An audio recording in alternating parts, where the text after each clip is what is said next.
Check 1, 2. Deep Ellum on air. Right, you're on here.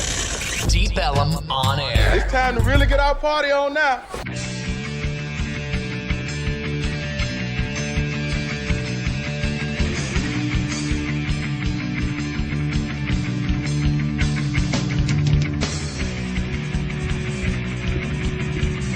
It's TLR, the Texas Legalization Report for Thursday, March 7th, 2013. I am Pugs Moran alongside Jimmy Ryan, Chief Chaz, and as always, Jedi Jansen. Welcome to Deep Ellum on Air's Total Request Live. No, it's not Total Request Live. We get confused on that. It is Texas Legalization Report. We'll be here, periodically. We hope to be a little bit more regular with our reports. I believe the goal, Jedi, is to make this a 3 times a week offering at some point. Yeah, that'd be great. It would be great. And then we will be done once we've made marijuana legal in the state of Texas. Now, let's talk about what it is that we want here with this show. Since we've done a couple of test runs, we've had a couple of TLR segments in the past. Jimmy Ryan, what is the goal of TLR, the Texas Legalization Report? Well, obviously there's a lot of states that are churning over at least to go to medical marijuana and all that other good stuff. I think, and I may be speaking just for myself on this one, but I think it's also just being upset about the fact that most people think that Texas in itself would be the last one to switch over. Thank you, and that's a very big point here. I was inspired to collude with you guys on creating this show. Because everyone, after the big events of the last election in November, where we had a couple of states in Washington and Colorado decide that they were going to just completely legalize marijuana, meaning we're not messing around with the medical stuff, which I think everyone with a brain believes is the compassionate way to approach terminal illness. You let people smoke a little weed. I mean, what is the problem? I never understood the argument against the medical use. But we've actually taken a step past that now with the laws that passed in both Washington and Colorado just a few months back. And people were always quick to say to us Texans, well, that'll never happen for you. That'll never be the way of the land. Texas will be the last to legalize it. And I beg to differ with that. I'm of the opinion that you tell a Texan something that they won't do, and they'll be the first in line to actually do it just to prove you wrong. Is that kind of what you're getting at? I think that Texas is definitely good about doing certain things, and I'm actually just looking up a story that came out today that made me a little bit proud to be a Texan, and it was that Texas is the first state to actually go to the Senate, the state Senate, and asked that you can't get access to wireless data without a warrant. It's the first state in the entire U.S. Texas is big about civil liberties, about being a true American embracing freedom. So, yeah, that's the kind of... See, that's the thing about Texas. Yes, there are a lot of blue-haired Bible thumpers that have been sort of the vocal minority, but the vast majority of Texans are independent thinkers who want to be left alone. And I'm tired of us... You know what? I'm tired of... Anybody else have this problem? I am not from here. I've spent the last 10 years of my life here. As I say, my son was born here. I married a woman that was born here. And I've got a son who's in the ground here in Texas. So I am a Texan. I'm not leaving. This is sort of my adopted land. But there are times when I hedge a little bit when people who don't know me that well ask where I'm from. Like, I always feel I have to qualify it with, well, I live in Texas, but I'm from Chicago. Yeah. You know, Right. like I don't want them to think that. And why is that? That is really you know what? I promise now I will never do that again. Because even I have a bad taste in my mouth when I do that. It's the stigma that people think when they think of the South. But it's a relatively new stigma. Yeah. In the South, see, here's the thing about Texas. I grew up in the North. I'm a Yankee by birth. I never considered Texas the South. And most Northerners don't consider Texas the South. No. We consider Texas the West. It's the West. When we think of cowboys and horses, when we think of the South, we think of cotton plantations and slavery. We think of Mississippi and Tennessee and places like that. Texas, to me, and Texans have always been this sort of independent group in America, uncategorized. You can't really just put them in the North or the South. They're the West. They're their own kind of vibe down here. I mean, I certainly wouldn't say that the typical Texan is anything like the typical Georgian. No. No, I think that the thing that happened with Texas is that it is kind of in its own way isolated. They like to think that, or here you like to think that it's almost its own country without actually going out and saying it. It is, yeah. And absolutely. the people that are most vocal from our little isolated place on this, on these states, are usually the craziest conservative ones. Like, we're going to go ahead and, like, get rid of, we're going to... Like Louis Gohmert. Are you familiar with Congressman Louis Gohmert? No. Oh, he's the funniest congressman in all of politics now. Mm-hmm. I mean, this guy is everything bad that you think of in Texas. We'll get into Louis Gohmert at some point because he's a big... Well, we'll talk about him later. We do offer some characters, though, from Texas. We got Ron Paul. And I don't think Ron Paul's an altogether bad guy. No, I don't either. He's kind of wacky. Yeah. I think his son's a problem. Really? Last night you didn't like his son's kick ass. I thought last night was that's great. That's why we do this, to have political conversations. I do too. I think that last night was great. You thought the filibuster was great? Yeah. Yes. Yeah. Why? Because it's bringing up a subject that, like, nobody's talking about. And I don't care what his real mentality was going into it. He brought up a really valid argument. Now, now what we're talking about is yesterday. Is it still going on, or did it finally end, the filibuster? He bowed out at midnight. He did last night? He finally quit? Had to go potty. Rand Paul, senator from Tennessee. Or wait, is it Kentucky? Kentucky. They're the same damn state, in my opinion. It's just, why even have a border there? Rand Paul has a problem with the president's nomination for, is it Secretary of... no, it's not Secretary of Defense. CIA. CIA, that's right, head of the CIA. He's got a problem with it. He doesn't like it, so he decided to, on the basis of drones... Rand Paul decided that he was going to go on a filibuster, which filibusters, when was the last time a filibuster happened? A real speaking filibuster. There was a 24-hour one a few years ago. That was there? The longest one, yeah. Yeah, the filibuster is a piece of crap, if you ask me, as far as our government goes. We've already got enough things that log jam it so that progress is impeded. The filibuster is just a way to legally do that again, to say, basically being a filibuster is being a baby. And it's saying, no, I'm not going to let this happen wet and throwing a tantrum. They are interesting to watch, though. They're one of the most fascinating mechanisms that we have in our political system. And yesterday afternoon, Rand Paul got up on the subject of drones being used to kill Americans, and he filibustered until midnight. And I think that it's less so him going up there and just whining, to me anyway. I think that it was more... That's turned into something where if you are on your own, if you're isolated and no one's jumping on board your thing, you can make your case to the American public through a filibuster. Right. You're going to be on primetime television. You're going to be speaking your mind straight to the American public. I wish Obama had the balls to do that. That filibuster last night, he wanted one question answered. That whole thing would have ended before midnight had Obama answered one simple question. Do you agree it's constitutional to kill a non-combatant American on American soil? All you had to do is answer the question. But he wouldn't do it. Well, it's a complicated question, and it's a complicated situation.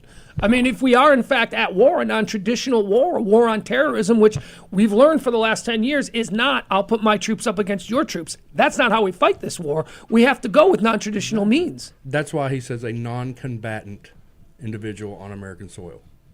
Yeah, I think it's a pretty simple question. Yeah, it has to be an American non-combatant on American soil. Would you still kill that guy? So that's like me or he you. He can't say it. Yeah. I mean, like, could a it's drone literally. Yeah. It's like the Christopher Dorner situation. Why bother putting that money into it? We'll just send a drone in. Tell me he has 5 minutes. Well, wait a second. All right. Let's talk about the bigger issue on drones. Does anybody have a problem with drones? Jimmy Ryan, do you have a problem with drone warfare? Well, I think the drone on drone thing is going to be something in America that happens in the next 5 years because I want my own drone. What do you mean drone on drone? Like a personal drone for your personal protection? Yeah, well, I want a drone. Second Amendment gives you that right? No. See, that's the problem is that the technology is already there. I'm building my own. So, like, you can't take it away. You're building a drone? Yeah, so, like... buy them online. Yeah. So, like, basically, I'm putting mine together. So you can't outlaw. It's just like these guns that you can't get rid of. But at it's like an ultralight airplane. You know, it's like guys who build model airplanes in their garage or something. Yeah, except for this one, you can actually just send miles and miles away to do whatever you need. So there is going to have to be some type of defensive mechanism against these drones because you can attach, it's already been done, like a paintball gun to these drones. Goes into a public mall or something like that. I mean, like, it's going to happen. So, I mean, like, you're going to need drones to take down drones. So, are you pro-drone or are you anti-drone? Pro-drone, but I don't want it used in place of where our police would be, Okay. or our army would be. Chief Chaz, veteran law enforcement officer here in the state of Texas and outspoken legalization advocate. What do you think, Chaz? What's your deal on drones? I think the drones in wartime in other countries is great. I think it's a valuable tool. It'll save soldiers' lives. As for being used on American soil, I think there's too much opportunity for error. Too much? Well, okay. Yeah. What about for police? Police departments are now getting drones, and they're using. New York City Police Department has a number of drones. Dallas is using them now. Oh, do they really? Yeah. I've seen one. I didn't know Dallas I've had seen one. one. And what do they use them for? Who knows? Probably just fucking Surveillance. around. You know, I Surveillance would. techniques. Yeah. How, I don't know. Look, I'm all for technology. I'm all for any sort of defensive or warfaring technology that limits or reduces the risk of red-blooded American men and women dying. Have you so guys- I like drones. Have y'all seen one though? Because I have. I was on the old place. I was on the roof, and we were like, "What is it?" It had a little green light blinking going across, and it was creepy. It really was. I've never What seen a did y'all- drone in the air, but I've seen a drone on the ground. Well, did y'all hear about the one in New York that interfered with Yeah. the plane? No. It was within 100 yards of the airline's landing path. Right. Yeah. Hovering. 200 yards away from the pilot's windshield was a drone as he's pulling into Two JFK. football fields. Yeah. That's or not ridiculous. even 200 yards. It was like 100 yards. Oh, I'm sorry. Yeah, 200 yards. I'm sorry. So I'm sorry. I'm 200 doing bad feet? math. Yeah, I was thinking feet for some reason. Yeah. Well, all right. Just whatever. The drone thing, it's complicated. But look, any kind of nukes in the hands of the wrong administration are going to be a problem. So, of course, drones in the hands of the wrong administration are going to be a problem. But it's our job as the voting public to make sure that we don't put in the wrong people. Yeah, but look at our record on that so far. I mean, if you Look at our record. Well, I mean, what is our record's actually pretty good compared to other places. What is our record? we roll over into, and I'm not one of these guys who always goes after the Republicans, but I will say that I am, so. if we were to go back to somebody who was like Bush, and then all of a sudden he was also dealing with a really big budget issue where he had to really cut down on costs. It's all of a sudden going to mean we need to take out, for instance, when like things like Katrina come into play, send in drones. If anybody's acting out of hand, just shoot it down. I mean, these are the things you have to think of. You know what I mean? Like all of a sudden, it's like, no, we got clearance to do it. This is a crazy situation. Go in there and just take it all out. Well, another big issue is the agency they're referring to in this nomination. So many things they have done in history have been transparent. So you don't hear 75% of the things this agency has done or is allowed to do, and now people are finally realizing that because it brought attention to it with these potential drone strikes on American soil on non-combatant Americans. But what is that? Here is the problem with the filibuster from yesterday, and this is the problem that I have with everything that Rand Paul does. Now, the idea that we should have a policy about what our drones are allowed to do to American citizens over American airspace or in American airspace, that's a fine argument to have. Rand Paul, to me, strikes me as an opportunist. He always has struck me as an opportunist. He's a fringe populist, which is a very dangerous person to be. That's someone who appeals to a very loud and very vocal minority who, basically the Tea Party is what I'm saying. This is what Rand Paul was one of these guys that was swept into office by the Tea Party who were now starting to realize that these people have no idea what it takes to be a legislator in the United States Congress. They refuse to work. They refuse to compromise. They're a bunch of stubborn babies because they are outsiders. For years we said we need outsiders. Well, guess what? We got outsiders, and outsiders don't know how to legislate. That's why we need career politicians, because they know how to reach across the aisle. They know how, when push comes to shove, to make a deal for the greater good of the country, because if that deal doesn't get made, everybody gets screwed. Everybody loses their job. That's what's happening now. We've got a log jam. We've got a bunch of people. We've got basically two parts of the Republican Party. The traditional Republicans, headed by John Boehner, who want to work this out. They want to make deals, but they're being impeded from making deals and moving the country forward by this Tea Party bloc that was swept in. And Rand Paul is one of the leaders of that group, which is why he bothers me. Well, I understand that, like, you know, there's definitely people like Rand Paul that aren't going to be putting in, like, a bill that's going to be voted on by everybody because everybody loves him. But he plays his part. I mean, last night he was playing his part. Nobody was talking about the fact that these... But we shouldn't be talking about this now. We should be talking about the fiscal... No. I don't think that you understand how serious the drone issue is about to get. Within 10 years... I don't think you understand how serious the fiscal issue is. Dude, we ended up what? We ended up losing 3% of our budget, and it made almost zero difference. I mean, like, people are going, we need to start cutting. That doesn't matter. But within 10 years, there is going to be a drone in every square mile of the sky. We're going to see it all day. No. I guarantee you, because they're going to be these drones are going to be necessary so that they can actually scout out other drones that are in the air that have ammunition, have different types of explosive devices on them. It's going to happen because it's so easy to do now. Yeah, well, now you sound like an alarmist. Now you're I'm just telling you how it is. Speaking the truth. That's just the way it is. Dude, do you know that it would cost me less than $3,000 for me to build one of these things that would kill people? And it'll be made illegal. You won't be able to do that. You can build it yourself. You can't make something illegal you can build yourself. But you can also... Sure you can. You can build a Black Hawk helicopter and you can't fly it because it's illegal. Can't. You obviously don't know how to build a Black Hawk helicopter. Well, I can make a quadcopter very easily that will drop napalm on this house right now. Do you ever watch that show based here in Dallas, Fast and Loud? Listening now. Have you ever seen that show, Fast and Loud, based here in Dallas? Suits are going to be here in a minute. Huh? Have you ever seen that show, Fast and Loud? No. It's based here in Dallas. It's like one of those. Those guys could build a Black Hawk helicopter, and they could make it fly, and it would be illegal. But could the average terrorist? Let me correct you on one thing. The average terrorist could. You can build a Black Hawk helicopter, and you can fly it, just like you can build a jet, a fighter jet. Yeah. Fly it, it just can't be armed. There's a guy up in... I can't remember what state it is, who bought and reconditioned a military fighter, and he flies it all the time. But you do realize that the airspace above us, I mean, people have been able to build flying contraptions now for about 80 years. The airspace above us is regulated. You can't just build a plane in your backyard and launch from your driveway. You can't. That's illegal. So just because now you can make drones, and for 80 years you've been able to make drone-like remote control airplanes, you can't do. It's not going to suddenly. The skies aren't going to be darkened out by everybody and your neighbors with a drone flying around your neighborhood. No, that's not reality. That's not what I was saying. I was saying that at some point the government is going to have to put them in place in the air so that they can sense whenever one is holding. No, I'm talking about a much higher net, because right now we do have, we're only able to have certain amount of airspace. It's supposed to be 400 feet in the air. Well, now they go 2,000 feet in the air, which is why that guy that was flying saw one right next to him. So I mean, like, what's going to end up happening is these things are going to be flying around. It's only going to take 2 or 3 a day for somebody to be like, you know what, screw it. This is just like a video game. I can attach it to the drone. These things are going to have to get weeded out of the air. And there's only one way to do that. That's with more drones in the air. It's going to happen. Well, I mean, it's going to be in the news every day. Whether or not it's going to happen, it ain't going to happen tomorrow, and it ain't going to happen next week. But what is going to happen is our government is going to collapse, and they're going to shut down. You know, they had to, yesterday they had to turn 100 people away from the White House because they had to stop giving White House tours, because that's one of the first things that was affected in this government shutdown that we're on the verge of. But Rand Paul is filibustering about drones.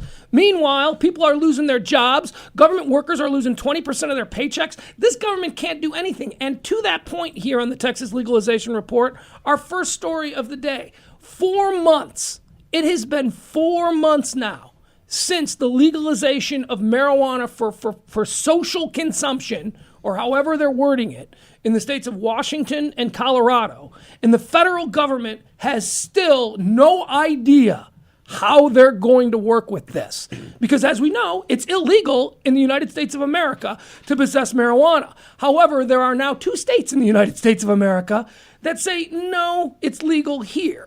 So, I mean, Fed always trumps. Well, let me correct you, though. It is illegal to have marijuana unless you're one of our guests coming up, Elvy. Right, sure, yes. Who has federal prescription for marijuana. And she is one of the, 7 people now in America who are left who receive 2 ounces a month? That's amazing. Of federal weed. Yeah, that is amazing. Here's the story. Chief Chaz, Jedi, Richie, Jimmy, Richie. I don't know why I called you Richie. 4 months after voters in Colorado and Washington legalized limited marijuana possession and sales, the federal government remained absolutely mum Wednesday on what it will do about it. In testimony before the U.S. Secretary Judiciary Committee, U.S. Attorney General Eric Holder offered no new foliage for those No new foliage for those reading the federal government's tea leaves on marijuana. Here's a quote now from Holder. We are at this point considering what the federal government's response to those new statutes will be. I expect that we will have an ability to announce what our policy is going to be relatively soon. End quote. That is essentially the same answer he gave back in, all right, sorry about that. That is essentially the same answer he gave last week to a gathering that allowed a loosening of drug laws, a SWAT partially directed at the United States following the 2 states' legalization votes. All right. They have it's been legal now for 4 months, and our federal government has no official policy on how to deal with this, and I might shock you, but I think that's a good thing. Yeah, no news is good news. In this regard, no news is good news. If this was a burr under the saddle of this administration, they would have had a policy in place right away. But unfortunately, or fortunately, depending on how you are, I think this administration doesn't really care about it. And honestly, I think this administration would be all right with legalizing it if they didn't think it would be some form of political suicide.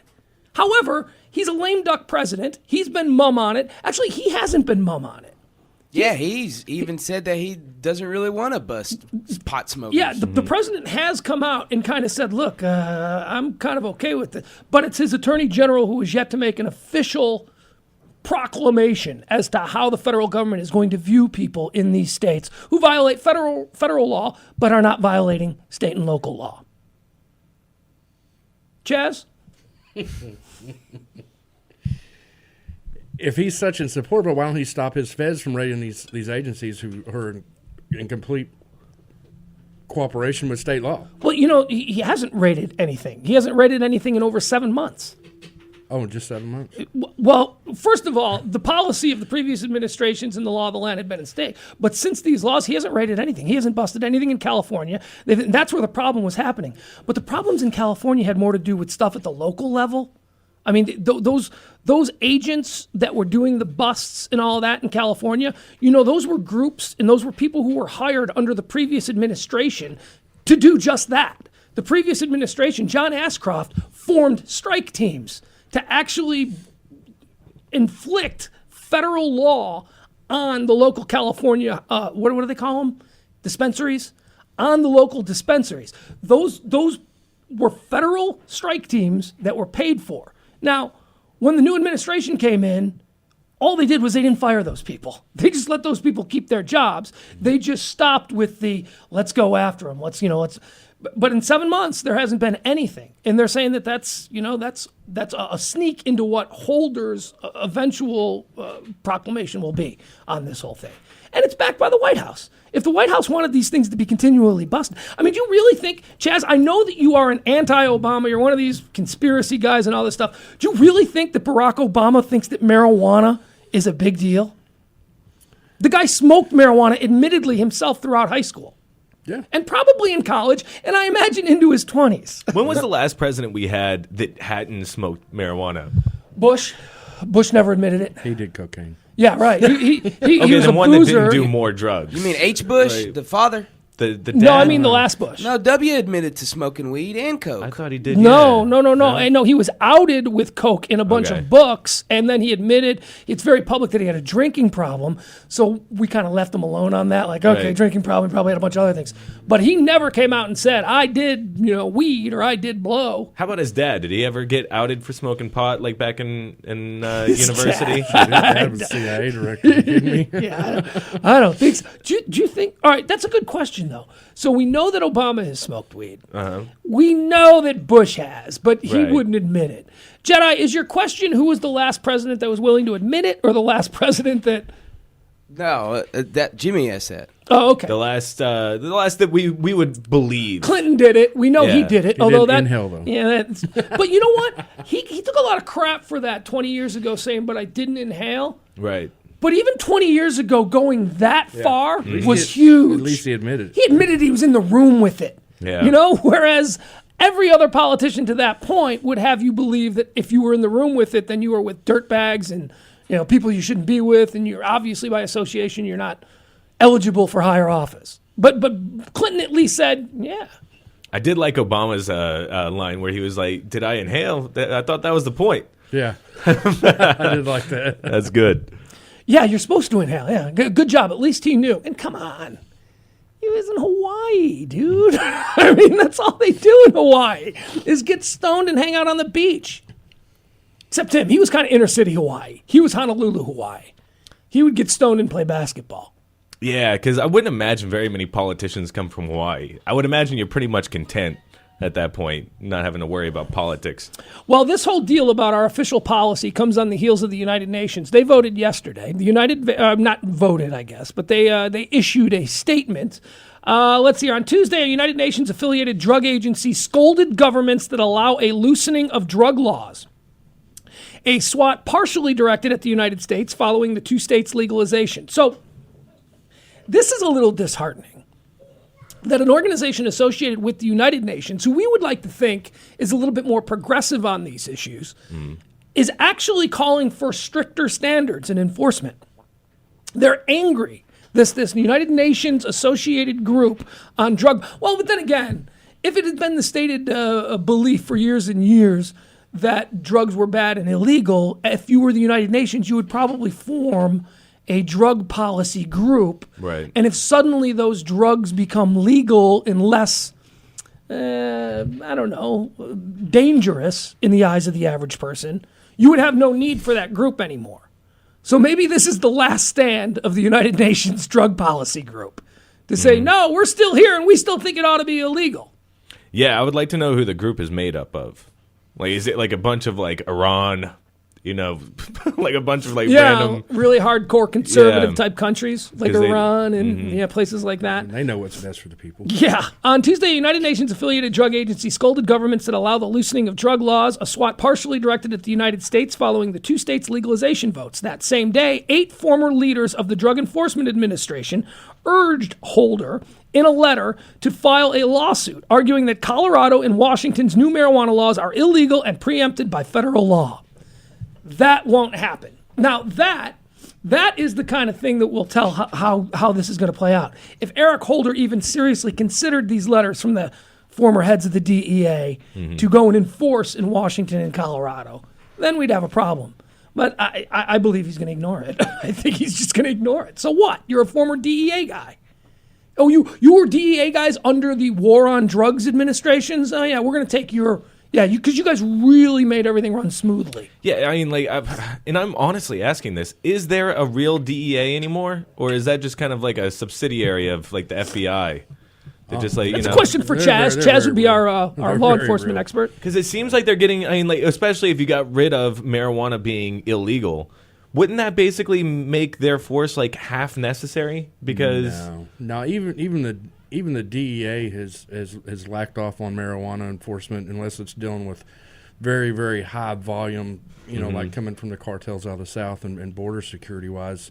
The DEA works a lot with local law enforcement on smaller operations, and they focus a lot on, cocaine, heroin, hard drugs. I mean, there's still a need for the DEA. Yeah. There's definitely a need. Was it them or the ATF that got involved in that gun thing? It's the ATF. That was you're talking about the gun running over the border and all that. Just seems like all these groups that get their own category of law enforcement end up doing weird things. Well, they're already talking, and this is sort of a move in the right direction if this is legitimate. They're talking about changing the ATF. Because with the legalization of marijuana and all that, it's now going to have to be the ATFM. The alcohol, tobacco, firearms, and marijuana. Because as long as marijuana becomes legal, they're going to have to enforce it, according to our laws, and that will fall under the jurisdiction of the ATF. Yeah, I think it'll fall under the tobacco portion of the ATF, though. Yeah? Alcohol, tobacco, you don't think they'll add a whole new thing? They were talking about it's going to have to be, because you're going to have experts in that area now, and you're going to have a whole new sort of thing. Anyway, alcohol, smokables. They'll transition people from the DEA over to the ATF, and they'll transition to that part. University of Denver law professor Sam Kamen, who might be an interesting guy to book for this, future shows. University of Denver law professor Sam Kamen, who served on Colorado's recently concluded marijuana task force, says federal lawsuits probably wouldn't succeed in overturning the Colorado law. The federal government can't force a state to make something, such as small-scale marijuana possession, a crime. And Kamen said Colorado's new laws for marijuana sales aren't so opposite of federal law that people can't comply with both. In other words, Kamen said, the state law isn't forcing anyone to sell pot. Oh, we didn't think they were forcing anyone to. That'd be a good state law. Wow. That'd really jumpstart the economy. Everyone has to do like their 10 hours of community service, getting the plants ready. Marijuana advocates, though, are optimistically suggesting a different explanation, perhaps by not commenting as regulations for recreational marijuana proceed in Colorado and Washington. The federal government is giving a winking approval. That's the whole point of this. And this is what I was trying to say. We're doing nothing.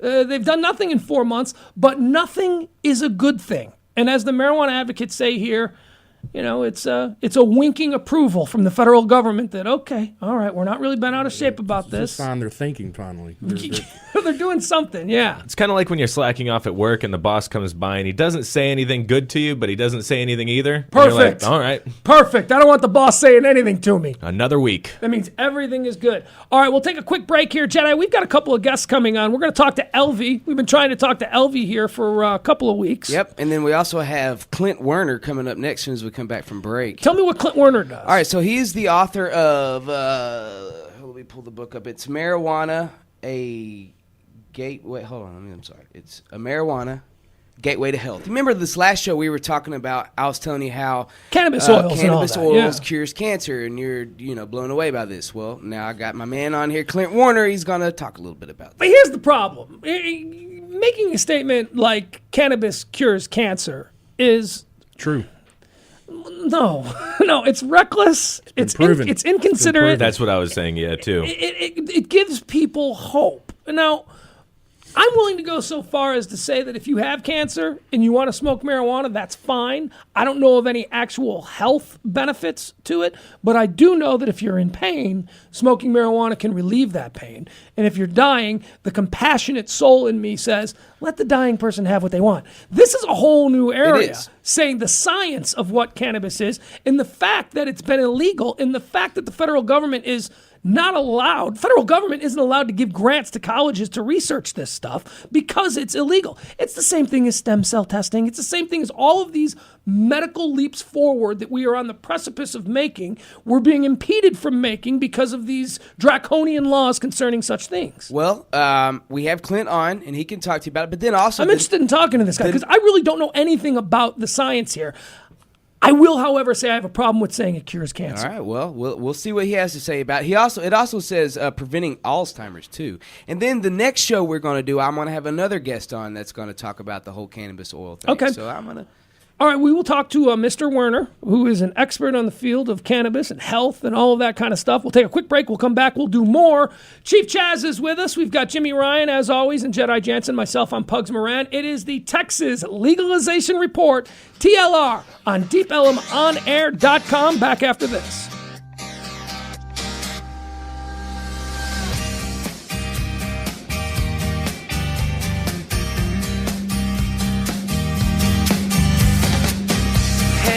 Lead the way up to the candlelight.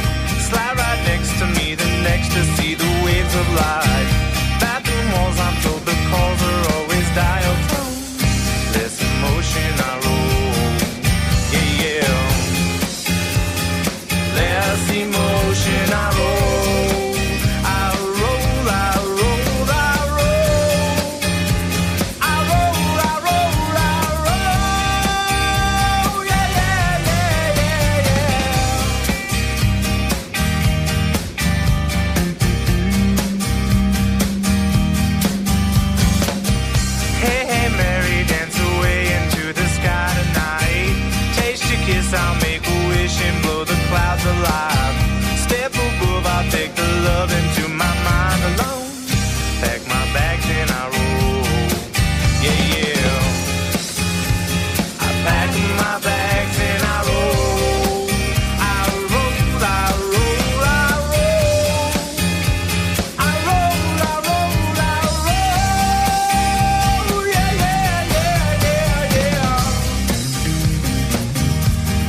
chest for life.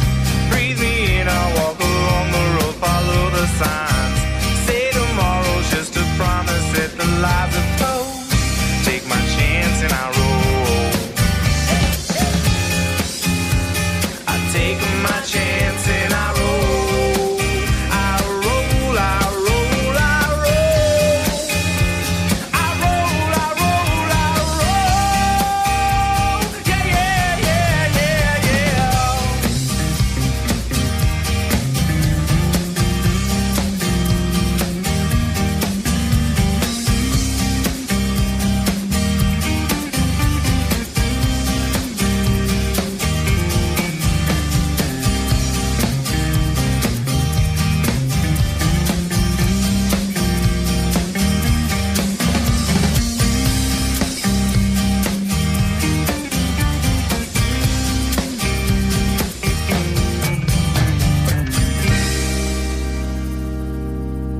Check out DeepElmOnAir.com for all of your exclusive rates, show times, and more. Everything you need to know about the local music scene for the Dallas-Fort Worth area can be found online.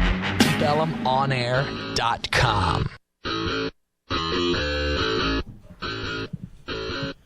TLR, the Texas Legalization Report for Thursday, March the 7th, 2013, live from the studios here in Deep Ellum, Texas. Well, actually, we're in Highland Park, Texas. Unfortunately, but yeah, we'll be back down at Deep Ellum soon. What do you mean, unfortunately? I happen to like the idea that we are broadcasting from the belly of the beast. We are broadcasting from one of the highest-end neighborhoods in the entire United States of America. We're basically in the Beverly Hills of Texas, And of that, Dallas. my friend, is why I'm ready to leave. Well, see, people work their entire lives to get to a place like Highland Park, Misled Texas. people do. Oh, are you kidding me? You wouldn't take a house around here? No, even if it was just not my thing. Even if it was just to sell it the next day? What are you people stupid? Oh, to sell it the next The day? dirt- I'll just take the Flip it, cash, yeah. sure. The dirt we were on is worth $2 million. My Yeah. Lord. All right. So, yes, Deep Ellum on Air, of course, the voice of independent thinkers here in Texas, and TLR, the Texas Legalization Report, with a stated goal of simply getting us on the ballot, right? That's all we really want. I mean, we want more, but we're not going to be greedy. Chief Chaz is with us, veteran law enforcement officer here in the state of Texas, turned pro-legalization advocate. Hi, Chaz. How are you? Great. How you doing? I'm good. We've also got Jimmy Ryan, Hey, philosopher, thinker, smackhead. Genius. Yeah, but borderline inventor, genius, all of that kind of thing. What are you doing? You're doing something after this. Where are you going after this? You're heading over to SMU right down the street? Yeah, there's a talk. It's do you remember hearing about Aaron Swartz, the hacker? They ended up, basically committing suicide. He was about to go to. Yes. Yeah. So basically, long story short, that's inspired like a wave of talks that are going on around the nation. And it's called Hacking Democracy, and it's going on at SMU. So there's going to be a lot of different people that are there to talk. And then a little meetup afterwards. Have some beers, talk about good stuff. Here's what's funny about you. I know you, and I know you to be this sort of well-rounded individual. You are going for the talk. You are really interested in the talk, and you will be sitting there, and you will be taking mental notes, and you will retain everything that you learn. Mm-hmm. Yet the meetup is where the beers and chicks are going to be. So you're not gonna leave before the meetup. You're gonna hang out for the. No, you got to be there for the talk because the talk is very exciting. Right. But Will you hit on? And you like chicks that would go to something like this, right? oh, if they were ever there, I would definitely be into them. If they were ever there. All right. Yeah. Jedi, we've got a guest on the air with us now. We are trying to open up the airwaves here and for the listeners of the Texas Legalization Report to bring to your attention individuals who are working to forward the stated goal. The stated goal of not just acceptance of the fact that marijuana is not some illicit, horrible thing, but there are actually some benefits to it as well, and that these draconian laws that we've all been forced to live under have been really anti-progressive, which just about everything draconian is. And to that end, we've got our first guest of the day. Clint Werner is his name. He's the author of a brand new book. It's called Marijuana, Gateway to Health, How Cannabis Protects Us from Cancer and Alzheimer's Disease. Wow, that's a lofty goal there to be able to say that. Clint Werner joins us on the Texas Legalization Report. Hi, Clint. How are you? Hey, I'm great. Thanks very much for having me on. Thank you so much for being here. Now, Jedi Jansen, who is the executive producer and founder of Deep Ellum on Air, he booked you. He brought you to our attention. Tell us about the book. The book is called Marijuana, Gateway to Health, How Cannabis Protects Us from Cancer and Alzheimer's Disease. And I'm more comfortable with the term how cannabis protects us, but Jansen has been telling me that you can cure cancer with cannabis, and that makes me a little uneasy. Can you sort of explain the difference there?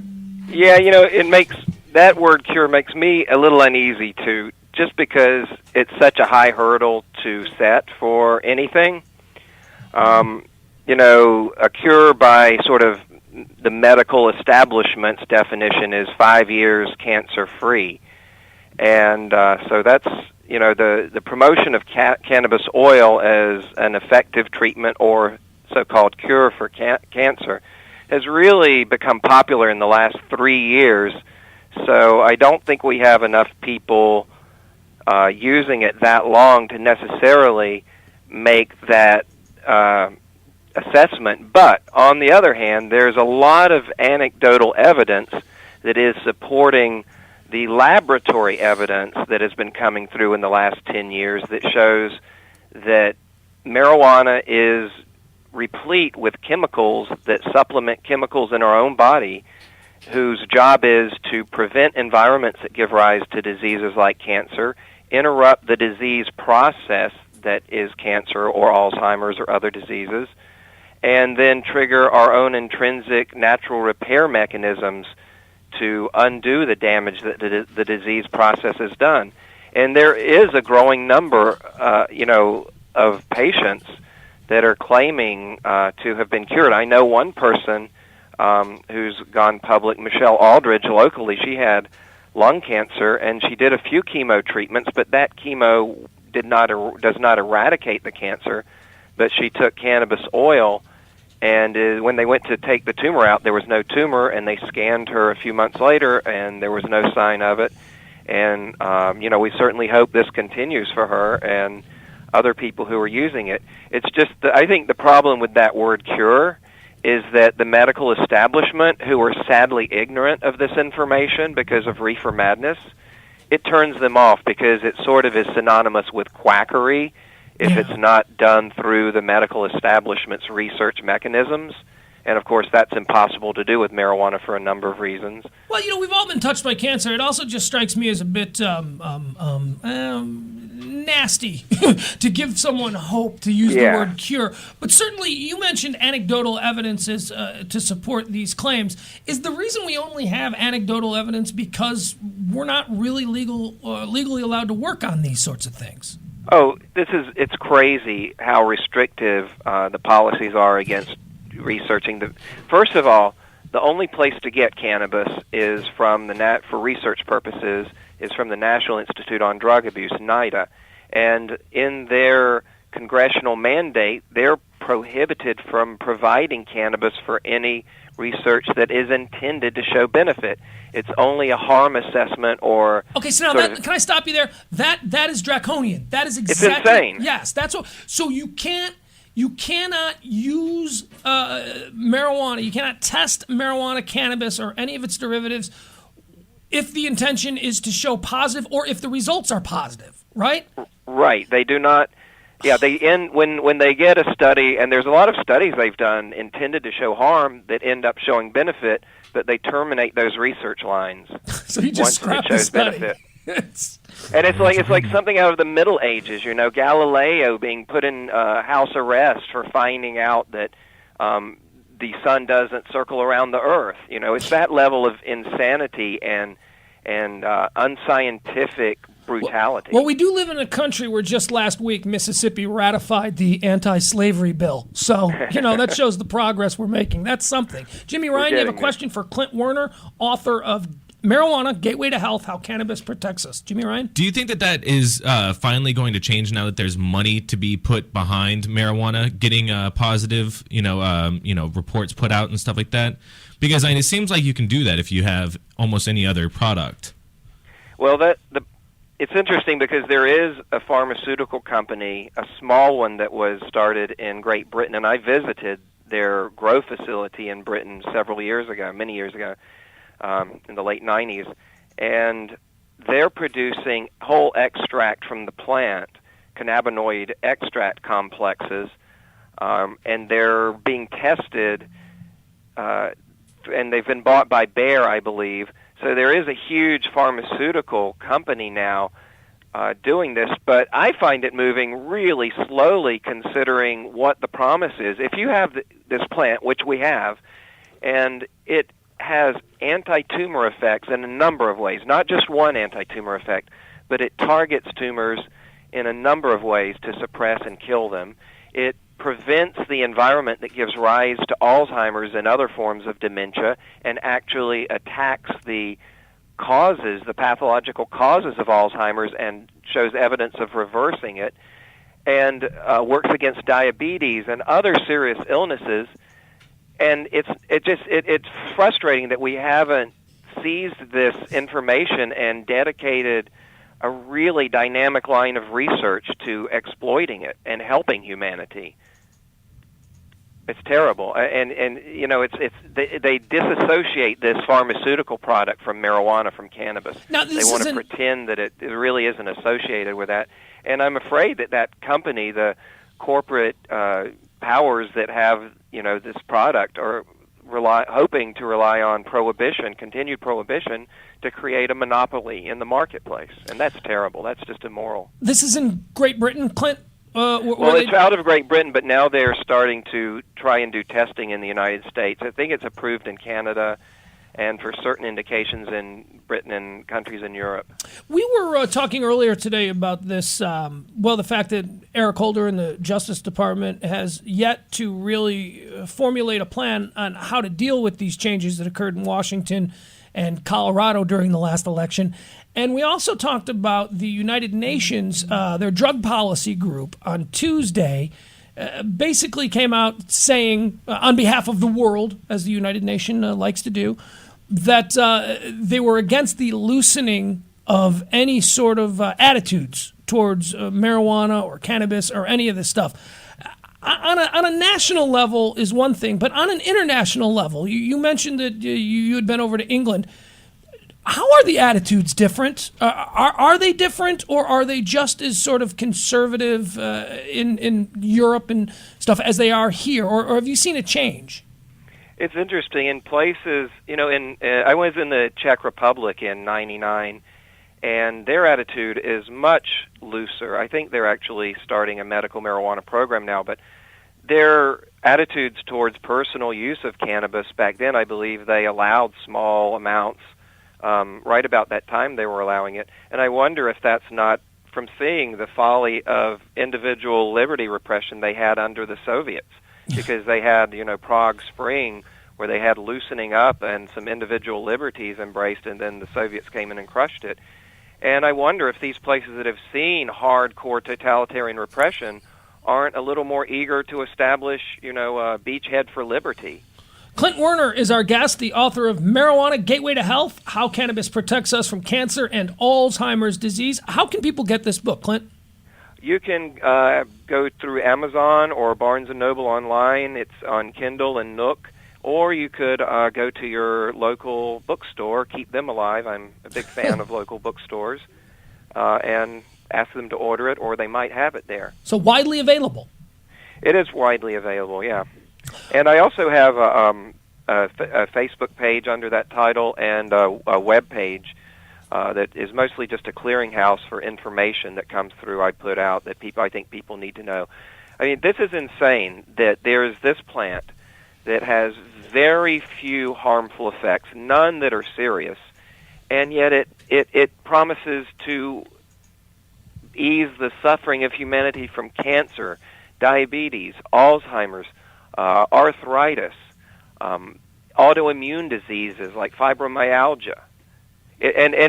What it points to is that there seems to be a certain common progress, systems sort of expression that underlies all of these diseases that involves inflammation, harmful oxidation, and the immune system out of balance. Clint, what is your background? What is your area of expertise? I mean, obviously you write books on this, but what led you to this? Well, I have an undergrad degree in journalism, and I have a master's degree in library science and research, so I have some pretty good research skills. And I tended to have, an affinity for biology versus anything else in school, even though I faint at the sight of blood, so medicine was out of the question. But that's my background, and I was a caregiver for my best friend who was dying of AIDS, and I saw what marijuana did for him. And when he went in the hospital for care, and I was scared that we would get arrested, I wasn't giving him the marijuana I should have been because I was really afraid, and I was a coward, and this was before the law here. Yeah. And when he died, I just decided I wasn't going to do that again, that no one else should have to go through what I went through. Now, how would you do that with someone who's in a public hospital? Would you use brownies or? I really think they would have cut us a lot more slack, but I would take some in with a bowl. And give him a couple of tokes or a little portable bong. We'd go into his bathroom, and it was scary because, if he over-toked and coughed out instead of doing a little toke and blowing it through a wet towel, it would fill up the bathroom, and I'd be horrified that, we'd get in trouble, he'd get kicked out. It was just terrible, and there was no reason for that. We've remedied that in California. It was a few years later. He died in 91. So by 96, we had a law. Yeah, I worked on that. I had an experience with that very similar. A grandfather who was dying of cancer, who for his entire life thought that a bottle of Jameson whiskey could cure anything that ails you, and then around 80 years old, when he was in the final stretch, he flat out asked me. He said, "Hey, I'm in my final stretch here. I was wondering, could you get me some of that wacky tobacco?" And that's exactly what he said. Oh, wow. And I said, "Yes, grandfather, I can." And I came by later that evening, and we got high, and he smoked until the day he died. Nice. So, and it really did give him a lot. The main thing that it did for him, he was suffering from pancreatic cancer, is that he was able to eat. Mm-hmm. It actually gave him an appetite for the first time in a year, And, he liked to laugh, so. Yeah, pancreatic's a terrible cancer. Well, there's the neurologist, Dr. Gary Wink, and I saw a lecture by him in the spring about a year ago, and his quote was, "It's never too late to start smoking marijuana." It's not. It is, as a matter of fact. He says one puff a day, every day for 3 weeks will restart neurogenesis, which is the production of healthy, functional new brain cells. You know what I thought was very your friend who sadly passed probably had experienced marijuana before that stage of his life. My grandfather had not. So it was actually kind of fun to see this 80-year-old hard-drinking Irishman actually get high for the first time and then go on and on. He would not stop talking about how, this is nothing. This ain't so bad. This ain't nothing. I don't know why I've wasted all this time, Johnny. This is nothing. Can we get more? How much does this stuff cost? He wanted to know everything about it.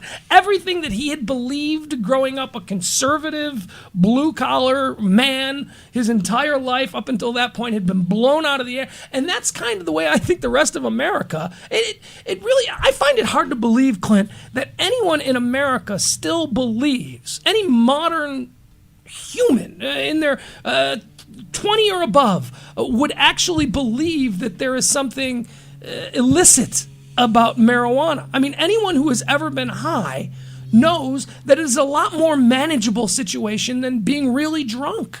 And being really drunk is, just watch a NASCAR race. It's encouraged. It's a wholesome high. It really is, because it elevates the spirit. It breaks down barriers between people that divide them in terms of race or class, and it facilitates pleasant communication between people. It stimulates an appreciation of art, music, visual arts, and I consider this to be a very wholesome high. You don't vomit, you don't pass out, no you hangover. Don't get the spins, you don't fight. No. And it's really ridiculous, this whole reefer madness taint. And that's why I wrote my book, because I started seeing all these studies, and I just felt like no one's collected these, and put them into a coherent argument that marijuana use is health-positive behavior. And it is, because it reduces systemic inflammation. It modulates overactive immune systems. It is an amazing plant, an amazing substance. I say that we all need to become can ambassadors and actually recruit more people to use it.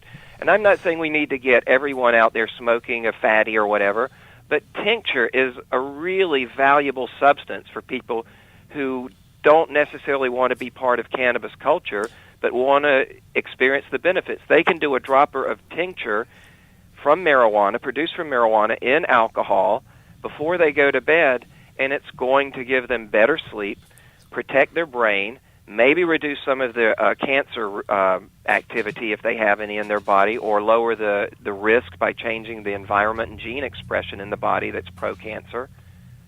And we need to really get more people on our side by showing them the science. I call it a tsunami of science, and we just need to present it to people and make these coherent, logical arguments, because science is on our side. Jetty, you've got something for Clint Werner? Yeah, hey, Clint. So I'm a big fan of Coast to Coast, and one of the topics on the show one day was about a program down in Mexico that you might be familiar with, where they're actually taking tumors and they're wrapping it in the cannabis oil, or they're almost injecting the oil in the tumors, and it's been going down. Are you familiar with this?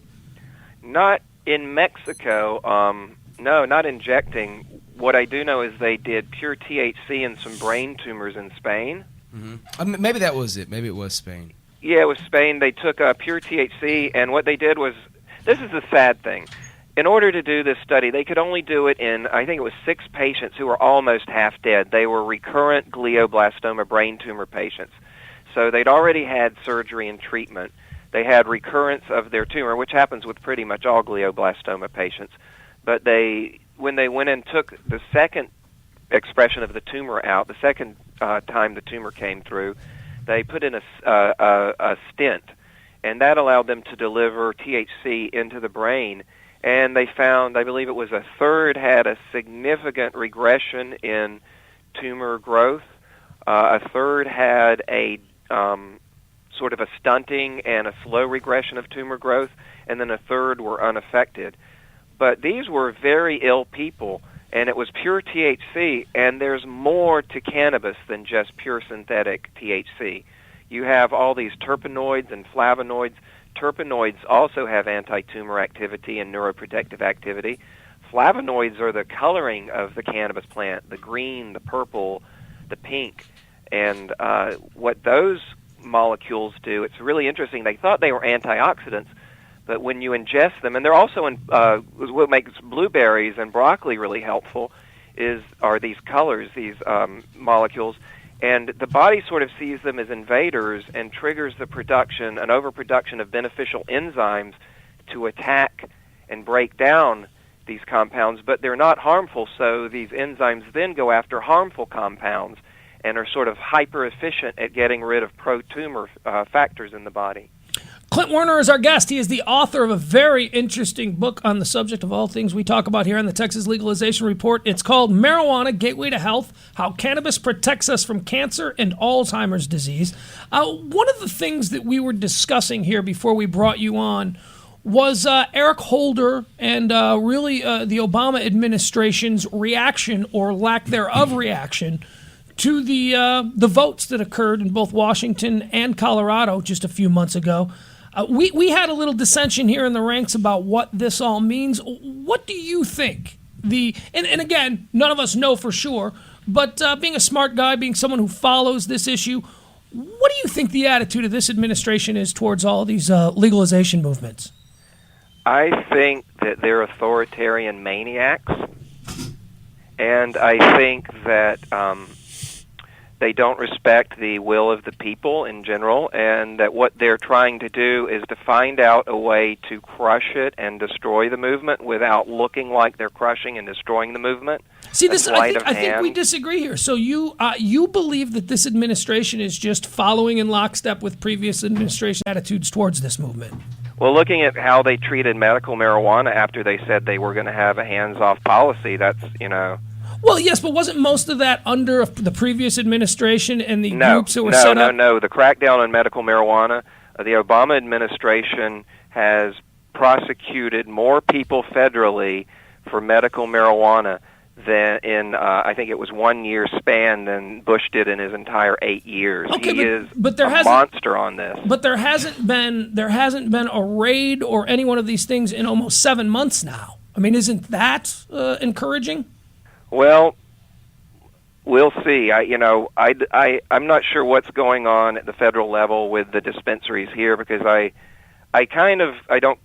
keep up with it a little bit, but I'm more immersed in science than the sort of the business of it. But I do keep up with the politics, and it seems like maybe the federal attorneys have pulled back a little bit, but I don't trust them. Anyone who says he has the right to drone people to death without a trial or that's also what we were talking about earlier. Yeah, that. Thank you. They've gone mad. This is crazy. It's not America. Here's how it's been explained to me as far as the rating of the dispensaries and all of that goes. It was explained that a lot of the money that was used to set up these new agencies whose job it was to kick in the doors of these legal dispensaries in California, that money's all budgeted. Those jobs exist. And even though there's a different attitude with whatever administration comes in next, those groups are still, they're either going to have to fire a whole bunch of federal agents who now work in California and who are tasked with this job, or they're just going to have them sit there and push papers. And I think for the past 7 months, they've been sitting around pushing papers. And to me, the way I look at it, that's better than having these jackboot thugs out in the street kicking in doors. Yeah, well, I've got a good idea about this. How about we take them off marijuana and we put them on human trafficking? When I wrote Sure. When I wrote my book, the United States was spending fewer than $200 million a year fighting human trafficking, and DEA budget's over $2 billion. Yeah. So let's take some of these federal agents who are shooting fish in barrels with, marijuana growers, cannabis cultivators, and dispensaries, and put them on something that really could relieve some human suffering and misery, and I think interrupting the human trafficking network. I think at the end of the day, that's really what we all want the federal government to do on this issue, is just redirect your assets into an area that is more vital, more important, and more pressing for the day-to-day operations of the average American citizen, rather than just punishing people who just want to get high. All right, Clint Werner has been our guest. The book, fascinating look into what the truth behind marijuana is, health benefits, and all of that stuff. Again, we're not allowed to really do any sort of real expansive testing on this. A lot of this, as Clint says himself, is anecdotal. We're hoping to find a day very soon where we're able to really put, hey, what happens if when we start testing this stuff really? I mean, really getting all of the major universities and research labs into this. What happens if we find something bad out? That'd suck, wouldn't it? From what we've seen and all the testing that's been done in the epidemiology, what I do in my book, because there's not a lot of human testing to back up the laboratory data I present about the anti-cancer neuroprotective effects, I look at large human population studies, because that'll tell you a lot. Yeah. And what you see is that when you do huge surveys of people do better when they use cannabis. There's less lung cancer in people who only smoke cannabis compared to people who smoke nothing. There's fewer incidences of head and neck cancers in chronic long-term marijuana smokers compared to non-smokers. There's a reduction in suicides in medical marijuana states. There's a reduction in traffic accident fatalities. There's a couple of things. You can get bronchitis from cannabis. Some people don't do well with it. Some people who may have some psychological problems self-medicate with it, but they don't do so appropriately because it's not approved as a medication and they're winging it. So sometimes people have issues with that. But, even people who may be losers who are smoking all the time doing nothing, they're not wrecking their brain, they're not wrecking their kidneys, they're not wrecking their liver. That is a big problem with this movement, as far as I see. The most vocal, every time someone goes on television to speak to the advocacy, to speak to the end of prohibition, it's always someone who doesn't look like they should be listened to. I know that sounds horrible, but it's always some 50-year-old man with dreadlocks wearing a dashiki or something. It's almost like on Springer, when Springer would do the racist shows and he would go out and look for the most bucktooth inbred looking racist. I would like to see more people put a suit and tie on. Go on TV. Be well spoken. Like you, Clint. You would be a great spokesperson for this. You're well spoken. I haven't heard you say "dude" once. I haven't heard you do any of those. I think that the image for the legalization advocate just needs to be a little bit brushed up a little. That's all I'm saying. Yeah. Well, I always say you're not going to see me in a tie dye. It's not that I saw a lot of Grateful Dead concerts, but theater. Life is theater. Yep. All the world's a stage. And the first impression is very important. Yep. So you'll usually see me in a Lacoste shirt with a little alligator looking very preppy. Fine. And actually, I like looking like that now. I'm an older guy. I got shorter hair. I'm an Eagle Scout. I'm kind of a square guy.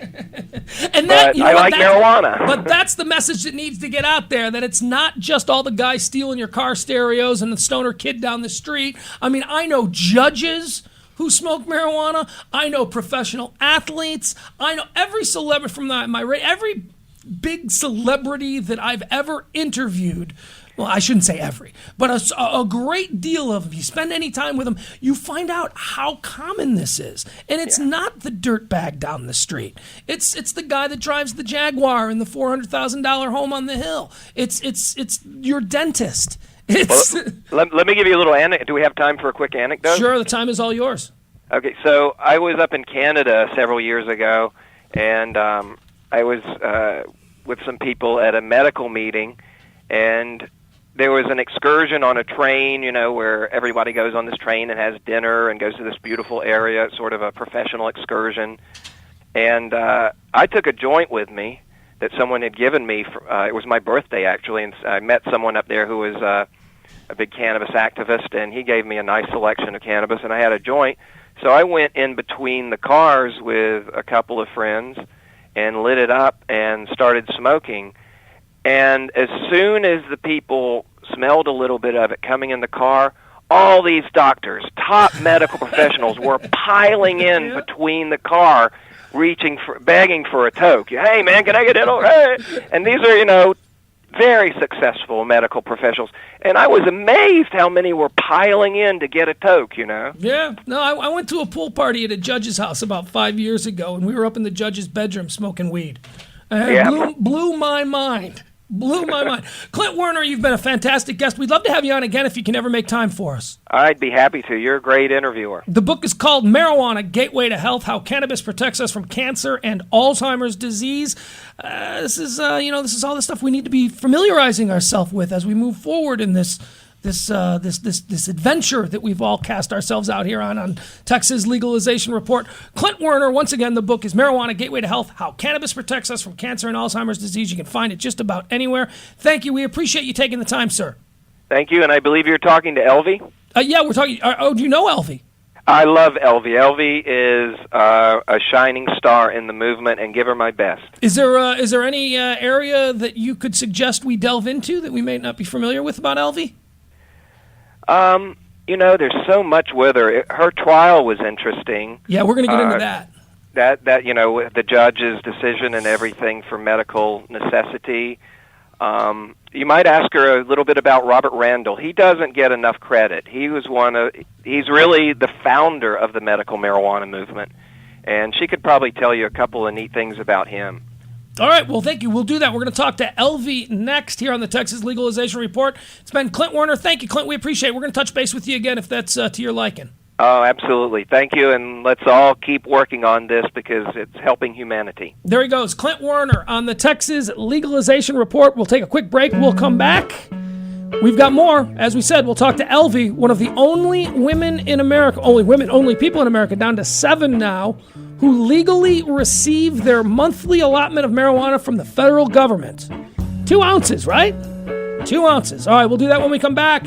For Jimmy Ryan, Chief Chaz, Jedi, I am Pugs Moran. It's the Texas Legalization Report on DeepElemOnAir.com.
It's Deep Ellum on air, serving the DFW Metroplex. Only the best in underground and local music. 'Cause me and music are one. You know, music is like my best friend. Deep Ellum on air.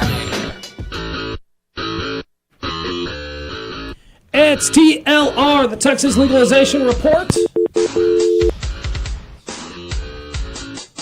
For Thursday, March the 7th, 2013. I'm Pugs Moran alongside Jimmy Ryan and Chief Chaz. Hi, Chief Chaz. Hello. Jedi Jansen running the board. Can you bring the music down a little bit?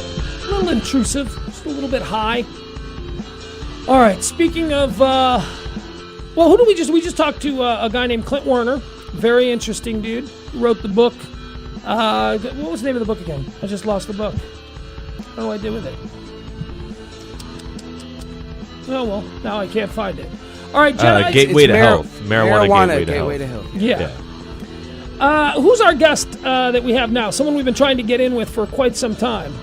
Yeah, we got Elvy Musikka on. Is she on the line? Yeah, I accidentally hung up on her. I'm Okay, getting her back on. then right let's now. start this whole thing over. Can we just rejoin? No, we can't because we're live on right now. Yeah. All right. Well, you can edit This is funny that out. because this happened the last time, and it went smoothly during the last interview. Yeah. And now we're gonna get her on, and she has a really awesome story because obviously, I always thought in high school whenever like one of my friends would tell me, yeah, I know this one guy, like my uncle, he gets weed from the government, man. And I'd be like, really? I just thought that was like a story that people told and passed around, like little old wise tales. But Well, no, it's actually there is a government program, the Compassionate Investigational New Drug Program. This goes all the way back to the late 70s, when I believe it was 14 people who initially were test subjects under this program. And now we're down to, I believe, 6 or 7.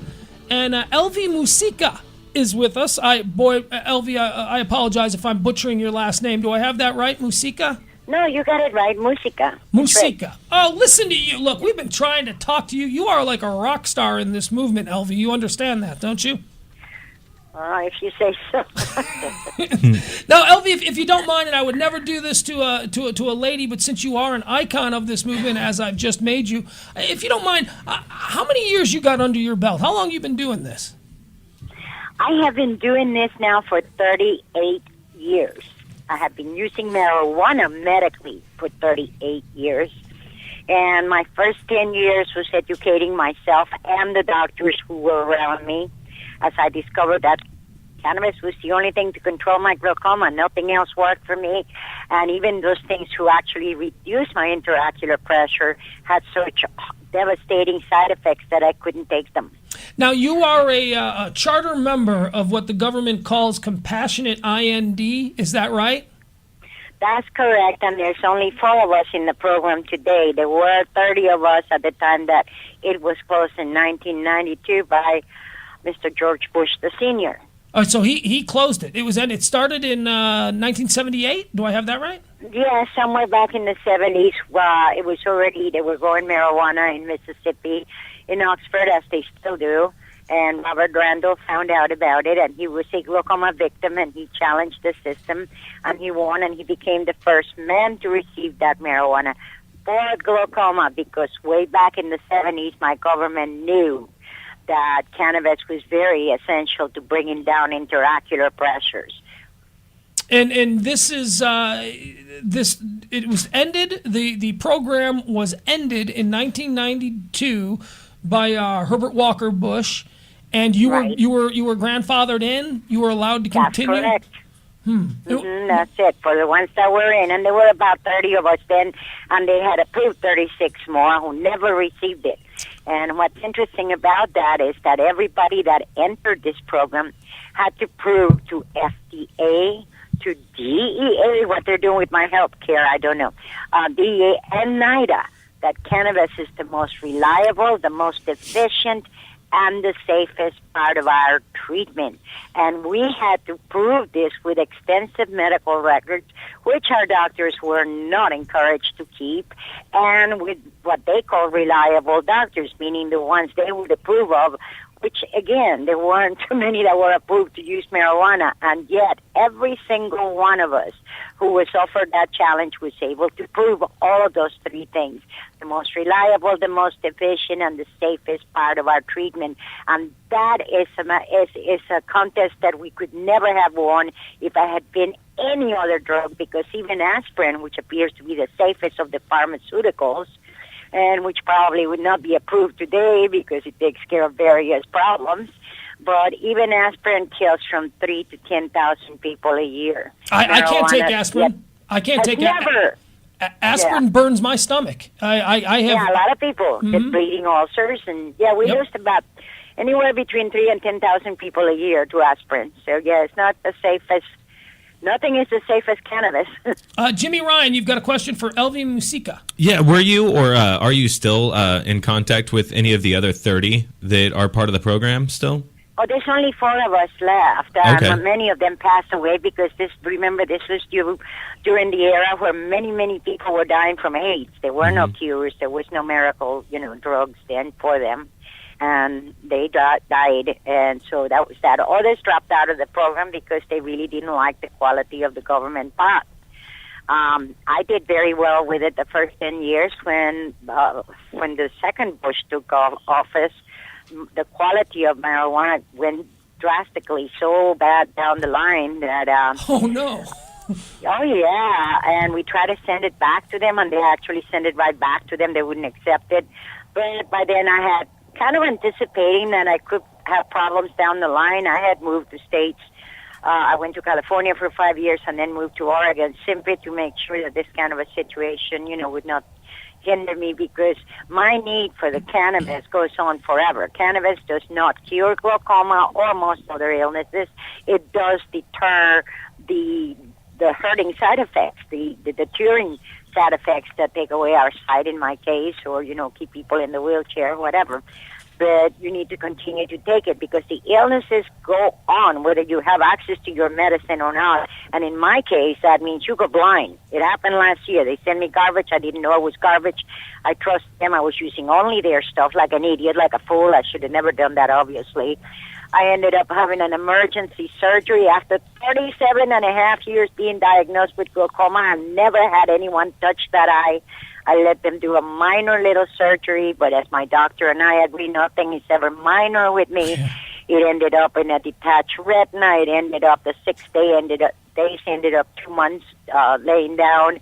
Well, they were trying to take glaucoma out of the equation in Michigan. Of course, got out of the hospital with my doctor's permission. I flew over there to show the legislators what they would be doing to their patients if they take their medicine away.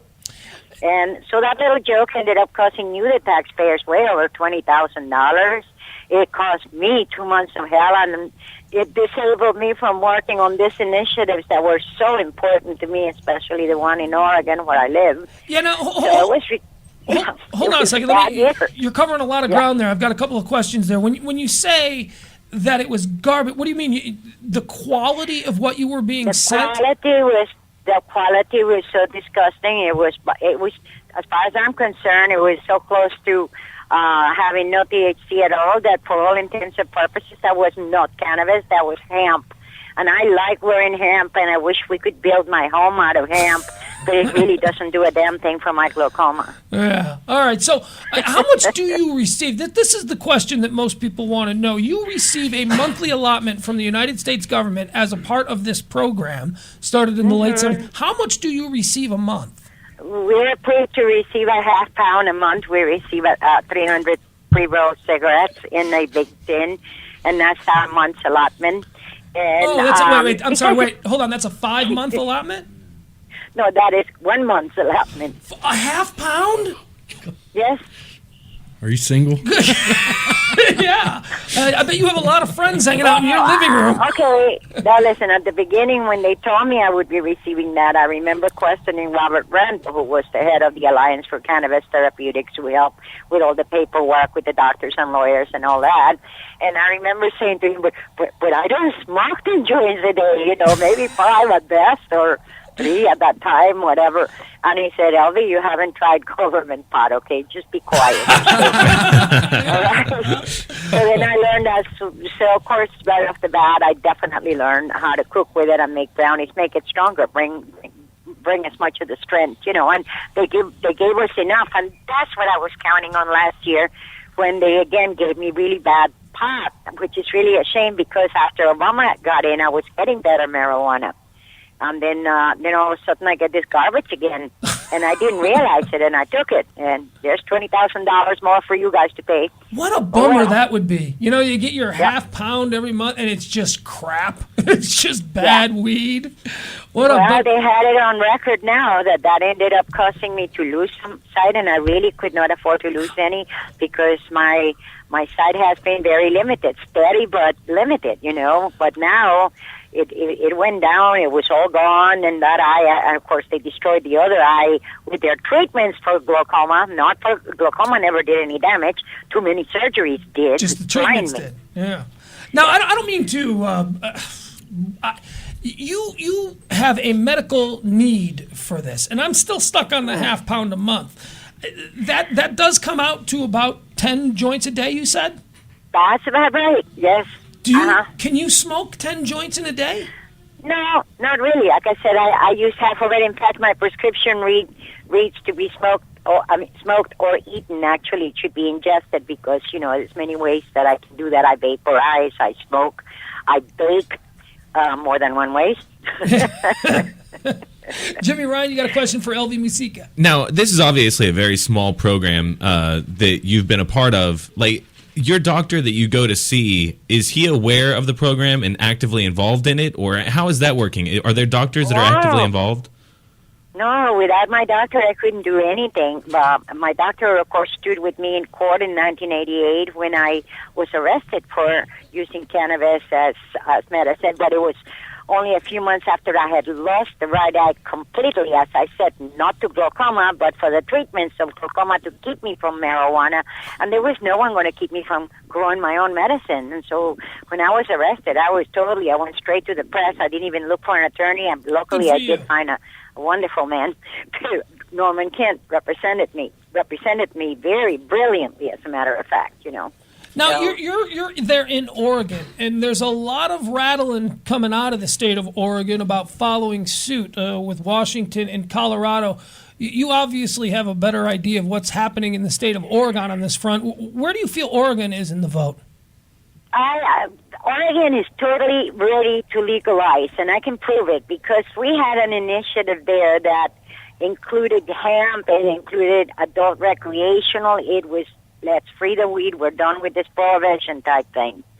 And what happened there was that many of the organizers didn't personally like Paul Stanford, who very generously, him and his group put the initiative on the ballot.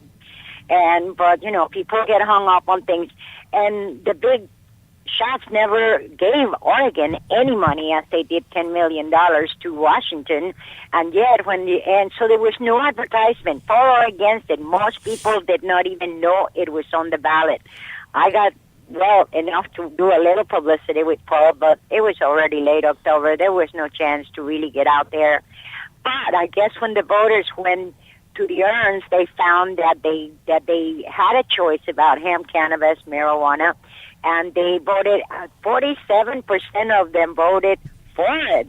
And remember, there was no ads, there was nothing.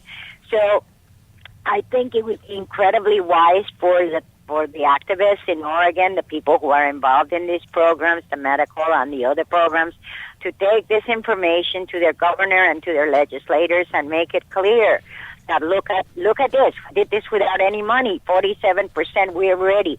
Why are we going to let the state of Washington collect taxes while we continue to squander our resources, arresting people for something that has never killed anyone? In other words, for choosing a wiser bud.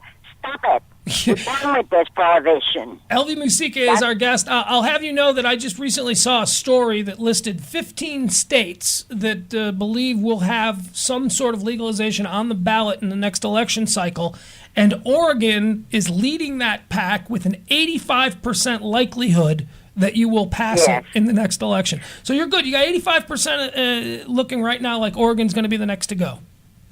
I certainly hope so, and will work as hard as I can to help them to help my brothers and sisters in Oregon to achieve this goal. Because really, nationally, right now, there are several bills that the public in general really need to get in touch with their legislators about to stop the prohibition at a federal level. And, of course, the states have to do their share as well. But this is the time to do it all. This is the time to do it all. And remember, until the federal government denounces this prohibition, we're not out of the woods no matter what our legislators vote. I'm hearing comments that they want to squash our efforts.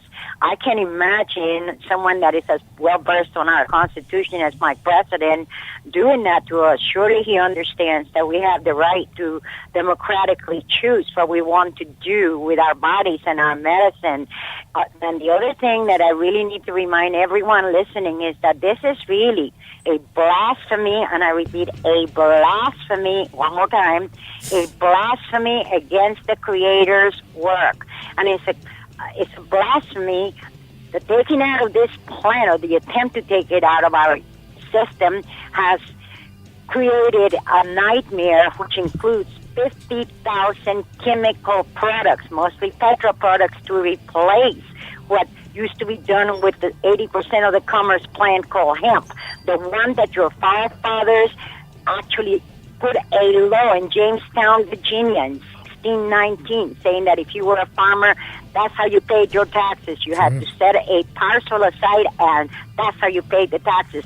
You got to go back to nature, because the consequences of what you're doing is also destruction, deforestation, things that are major causes of immune deficiencies that we're dealing with today, and much more important when you consider that every other one of us today is expected to have some form of cancer. Please have your government wake up, tell them that you know there is no war against drugs, there is a war on you. We have criminalized 25 million arrests. There is just no excuse for that. Either that or start admitting to the world that you are not a land of the free, not when you're arresting 25 million people for part of the Creator's work, for a plant that's never killed anyone. Wow. It's time to end this. Chemically, we cannot afford it. Sounds to me like you've said that before, Elvy. You've got that down. All right, we're gonna leave. I've been screaming this for a while. I get it. No, look, you're a pioneer. You're on the forefront of this, and you're doing God's work. You're fighting to alleviate the pain of a lot of people like yourself and others out there who are voiceless. You've been doing this for 30 years, and we all owe you a debt of gratitude, especially us, the younger generation, who is just now taking up this issue, and we've got people like you to thank for it. Now, in closing, let me ask you this. The last batch that you got from the government, was it any good? Yes, it's actually what they call their mid-grade, and so it's about 4.9% THC. I don't know how they measure, but I'm not having any problem with that. It's working for me very well. All right, well, good for you, Elvy, and we hope to speak with you again. You're an icon of this movement, and we appreciate you taking the time. Well, I'm just one part, like you have this beautiful puzzle. When we all come together, you have to see the picture. It's phenomenal, and it is all about your future. You are the youth, and you're the ones that need to pick up this gavel and bang it. Jury notification needs to be taught at every level. All the things that are going to make a difference. Most of all, get in touch with your legislators. Let them know you know what you know. Thank you, Elvy. It's Elvy Musikka, ladies and gentlemen, joining us on the Texas Legalization Report on DeepElmOnAir.com. We'll take a quick break, and we'll be back. It's the Texas Legalization Report on DeepElmOnAir.com.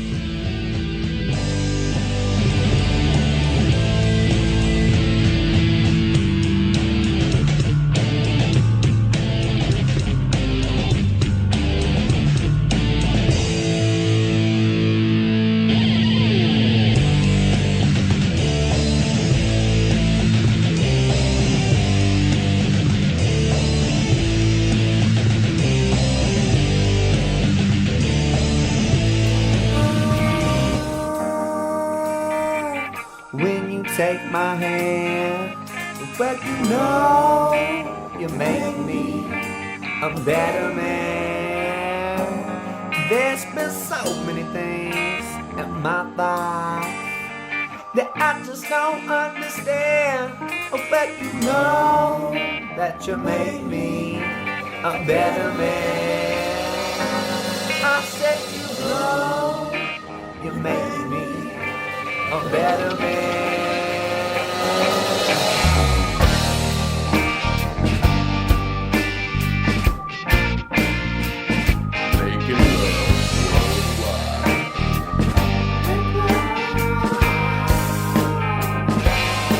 Well, I've been waiting and I've been patient. I want you just please let me in. But you know that you make me a better man. Yes, you do. I've been down, but I'm here now, and I would do it all again. But you know that you make me a better man. Well, I said you know that you make me a better man.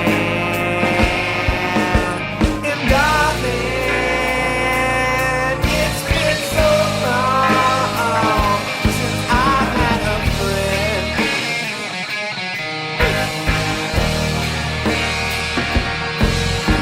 And I will follow you. Yes, I will follow you until the end. Until the end.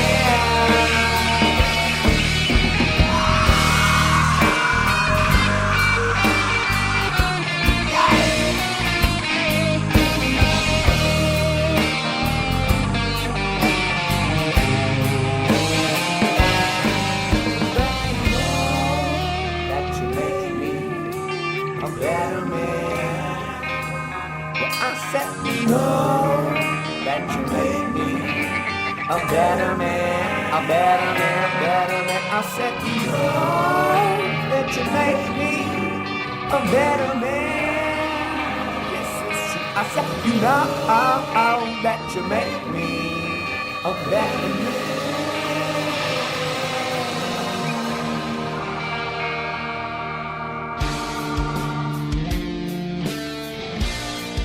TLR, the Texas Legalization Report. I'm Pugs Moran, joined by Jimmy Ryan and Chief Chaz, noted rabble-rouser in the world of prohibition repeal, and former Texas State law enforcement officer Jedi Jansen, also joining us here in the studios of Deep Ellum On Air. Thank you, Pugs. We talked today with Clint Werner, the author of, I don't have the book again. What is it? What is the name of Clint's book? Marijuana, the gateway to health. Yes. Talks about help with cancer and Alzheimer's and all of those things. Just Google search Clint Werner, Werner. Also, Elvy Musikka joined us today. She was that lady, she's got a lot of gumption. She's got, what do you think of her, Chaz, huh? Oh, I love her. I want to meet her. We could use a nation filled with 80-year-olds like that, or however old she is. She, for some reason, reminded me of like someone who would be a perfect character in like the Vacation series. Yeah, the cool hip granny. Yeah. Yeah. All right. Well, what's on the next TLR? We'll cover more of the news stories. I'd like to get into more discussion stuff with you guys. You know, bring it more into what we're really trying to do here. The stated goal of Texas Legalization Report. We'll also have a guest from time to time. Today we were heavy on guests, which is good. We had a bit of a backlog. Yeah. We had to book or bump Elvy a couple of months back, or a couple of weeks back now. Yeah. And we had Clint, so we did both of those. Hope you tune in. Check us out here on Deep Ellum On Air. We're going to be doing these shows periodically. The goal is to do it eventually 3 times a week. We were thinking Monday, Wednesdays, and Fridays. We'll see how that develops. And again, keep it here, the Texas Legalization Report, for all breaking news here in the state of Texas about your stated goal, and ours, of getting on the ballot in the next election cycle. We want a legalization vote on the next. And why not Texas? Why not? I was talking about those rates with Elvy, where she lives in Oregon. They've got an 85% likelihood. Texas is at 40. There's only a 40% likelihood as far as the latest polls go. Which is still better than I would have thought. Yeah, a lot better. Hell, 40 means there's room. There's room to negotiate. There's room to get moving. We could turn that 40 into a 60 in a couple of months, and that's the aim. That's the aim of this show here, the Texas Legalization Report. Jimmy, anything in closing? No, I just thanks to the people that actually came on. Those guys were actually really good. Chief Chaz, anything? No, enjoyed it. No? All right, so we'll meet back here. Jedi, in closing, nothing? No. Just thank you, man. This is what it's all about right here. You know, we're putting a new face on legalization. Just conversation. We're just having open conversation about a provocative issue that a lot of people don't even want to talk about seriously. And that's the goal here. Texas legalization report on deepelmonair.com.